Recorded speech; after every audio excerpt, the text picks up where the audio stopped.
Hi everybody and welcome back to Geektube Central for Game of Thrones Season 7, Episode 1, Dragonstone. So we'll get right into it because it was just so juicy. So we actually start off at the twins, and I was a bit confused if this was a flashback or not, and then you start to realise it wasn't. It looks so similar to when the Red Wedding happened and when last season Jaime was there, but Walder Frey seems way too happy. He's quite happy for the good wine to be served out. He's got all these Frey underling women serving all the men, and then he starts to talk about how they did such a great job killing everybody at the Red Wedding, how they did it great and we're a great family, but you made a mistake. But you didn't slaughter every one of the Starks. No. That was your mistake. You should have ripped them all out, root and stem. Leave one wolf alive, and the sheep are never safe. By this point, we all realise that that is Arya behind there, and then the Mission Impossible moment when she stretches off the face and pulls it off. When people ask you what happened here, tell them the North remembers. Tell them winter came for House Frey. And as she walks out, leaving a whole bunch of Frey women stunned, she just looks so badass coming out. I mean, you know that drop the mic moment? It's literally that moment. And she walks out. And that's how we start Season 7. So Arya's took a name off her list, a very important name because Walder Frey and his kin basically decimated half her family. But as she leaves, you get a picture of what she's going to be doing. Now, Ed Sheeran pops up in a singing cameo as one of the Lannister soldiers that she rides by. Now, they're very nice, and they invite her to come sit by their fire, and they start talking to her, and they say, you know, I hate being a soldier. Before I was a soldier, I was desperate to go and try it, and now I just want to go home and be with my family and my newborn baby. This is what one of them says. They share food with her, and the last little bit that she gives away as a joke, she says, oh, I'm going to kill the queen. Now at that point you realise she's going to King's Landing. She's not going to Winterfell. So I have to admit, at that moment I was a little disappointed. But I think she's so driven, and that she killed so many. She didn't just get Walder, she got everybody involved in it. They're all dead. So she's taken her revenge to the max, and she's not going to wait. She's not going to go back to her family because maybe they would dissuade her from doing it, because they wouldn't want her to do that, because they saw her as a girl. They saw her as little sister Arya. She's feisty, she's like her Aunt Lyanna, she's very, very feisty like that, but they would probably want to stop her, and I think they would be a little chilled by how cold and calculating she is. But we understand how she is that way because we've seen her progression. Our family might not get that, and maybe she can't go back and be Arya Stark of Winterfell until she's basically cleared the decks, got rid of some of the baggage. Granted, it's a violent baggage, but she needs to get it done. We then move north. In fact, way beyond the wall, we see a scene reminiscent of when Sam saw the White Walkers at the Feast of the First Men. You see what appears to be the Night King as he's marching. Not a sight we haven't seen before, but behind him it seems like the army moves like the mist that they're walking through. It's so fluid, and you actually see they have giant whites, and you're like, oh my god. For a moment you think, could it be 1-1? I assure you, he was in the south. As we remember, he was in Winterfell. Thankfully they probably would have cremated him, so we don't need to worry about 1-1 coming back, but it makes you think who else could be brought back.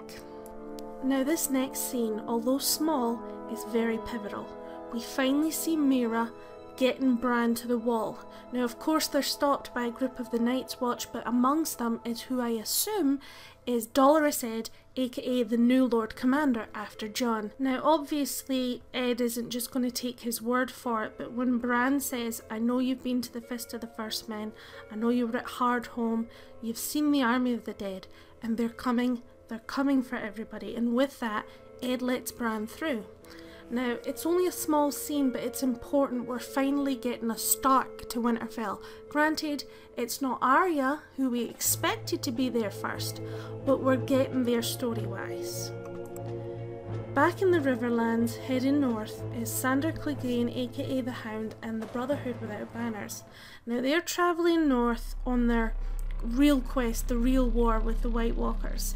And they come across a house, and Sandor the Hound is kind of reluctant to go in there because he knows that the last time he was there he robbed the man of his money. They come inside and the house is cold, and they find the very decayed bodies of the man and his daughter, and they've killed themselves obviously because there's no food and it's bad and cold and whatever. Now Beric is kind of feeling philosophical, and he goes that, you know, I keep getting brought back, I don't know why. And the Hound is giving him shit about, you know, yeah, there's better people than you. But when Thoros asks him to come over and look into the flames, now we've seen this before, and I didn't think it was going to work well with the Hound, but as much as he's afraid of the fire because of the burn he got, he looks in the fire and he says, I see ice, I see a wall, the wall, and I see the dead coming. And there's a moment where the fire sort of sparks, where the wood sort of creates a little spark or whatever, and you can see him afraid and recall, but you see that he believes.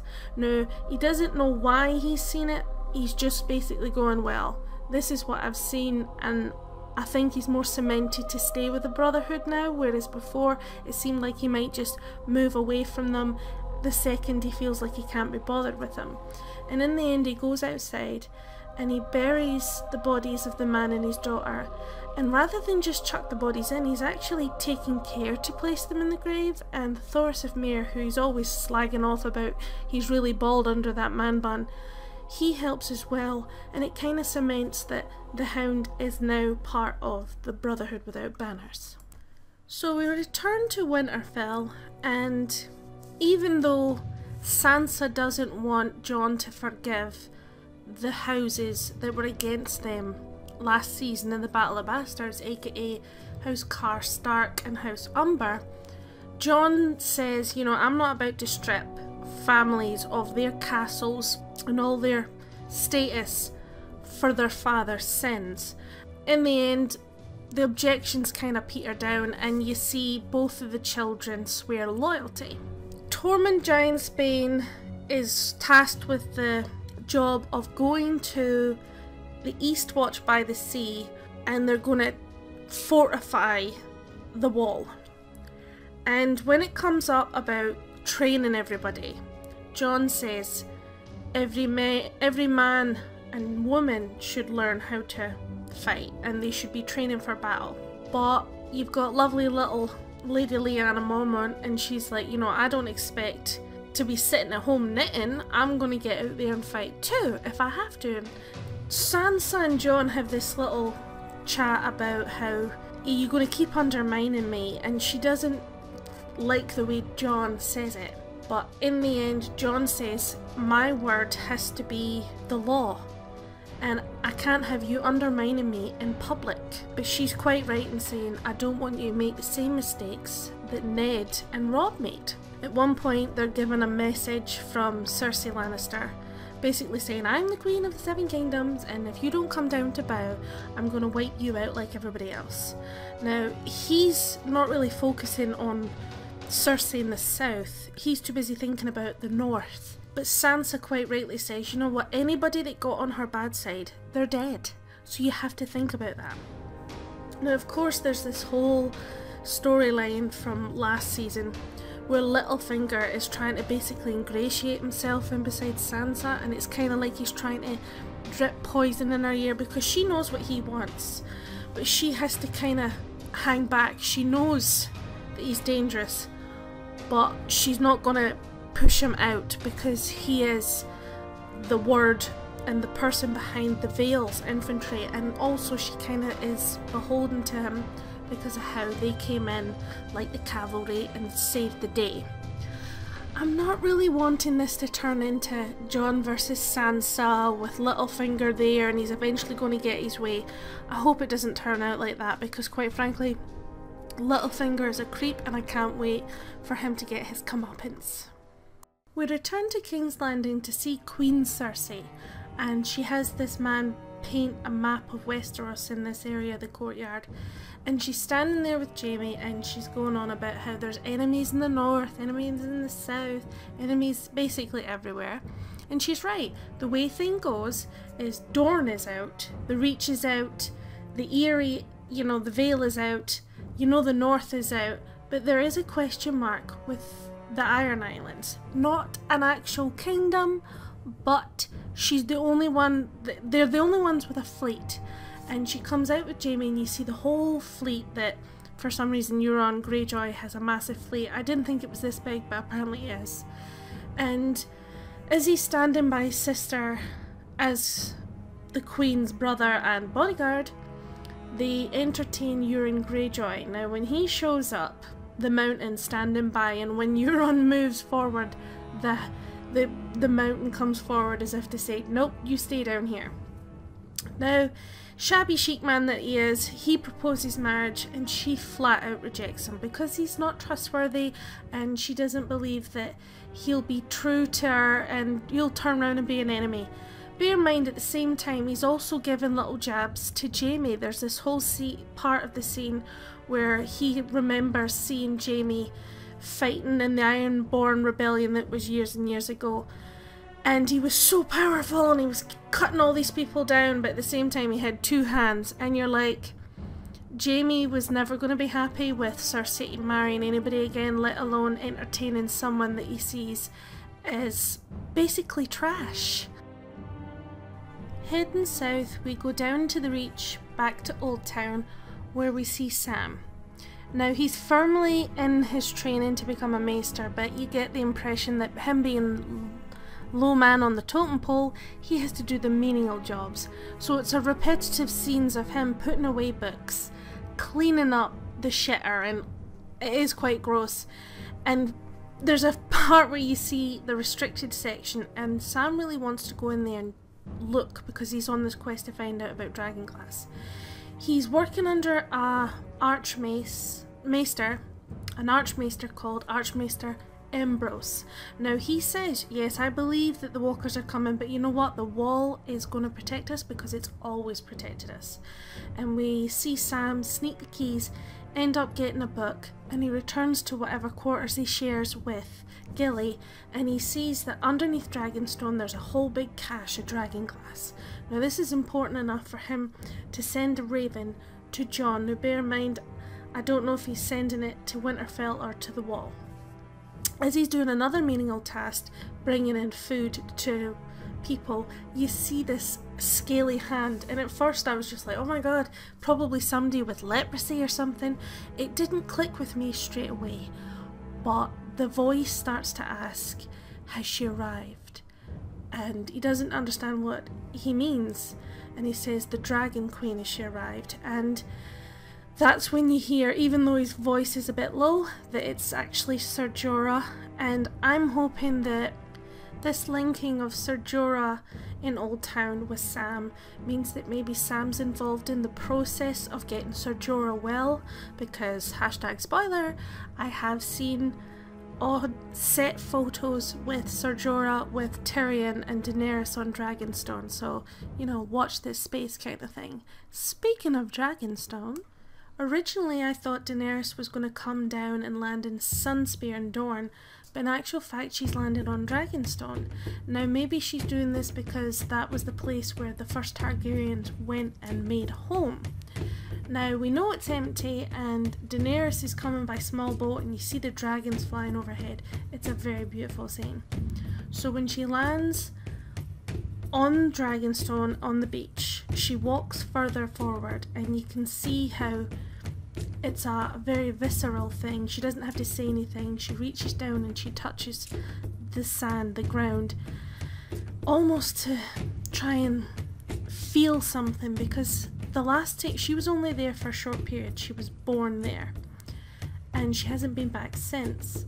Now her returning, she's seeing the grandeur, and there's all this dragon iconography of the Targaryens everywhere over here, even as she's coming in through the gates, and it's got this weird winding staircase, and this will come into the episodes in the future that I've seen a lot of spoilers for. When she comes in through the door, we see the throne room. Now bear in mind, the last people there were Stannis and his crew, and it's been abandoned for a long time. And when she comes into the map room, she doesn't have to say a big grand speech. She just says, "Shall we begin?" So, final thoughts on a whole. I really enjoyed this episode. I've been going over and over it and looking at all the different plot points, and yes, there's points where I'm like, isn't it convenient that Sam is in Old Town and Ser Jorah just happens to be in an isolation cell there too? I think those two are going to be linked, and I did see a snippet of something online about how in the book that Sam got from the restricted section, that dragonglass has been used to cure illnesses and diseases. I have a funny feeling that if he gets dragonglass that he wants for Jon, he can also maybe try using the dragonglass to heal Ser Jorah. Obviously, the big plot point that really got me was the cold open with Arya, and seeing how absolutely determined, how cold and almost mechanical she is, very Terminator. She managed to dispatch Walder Frey and all of his male line, because they're the ones that are all involved. Usually you say the sins of the father are not met, shouldn't be met on the children, but they're all involved. Where you see the opposite with Jon, seeing how the children of the Umbers and the Karstarks, even though their parents, you know, their fathers were against Jon last season in the Battle of the Bastards, Jon doesn't see them as bad, whereas Arya did with Walder Frey's children and grandchildren and all these other people. So I'm really chomping at the bit for the next episode. I'm really sorry that it's been so late getting this first review out. I haven't been doing so good, I've been not well, but I hope you've enjoyed this review. I know it's shorter than my usual ones, but I'm trying to be more concise and more inviting for people to come and watch these reviews. But I can't wait for the next episode, and I'll see you in the next one.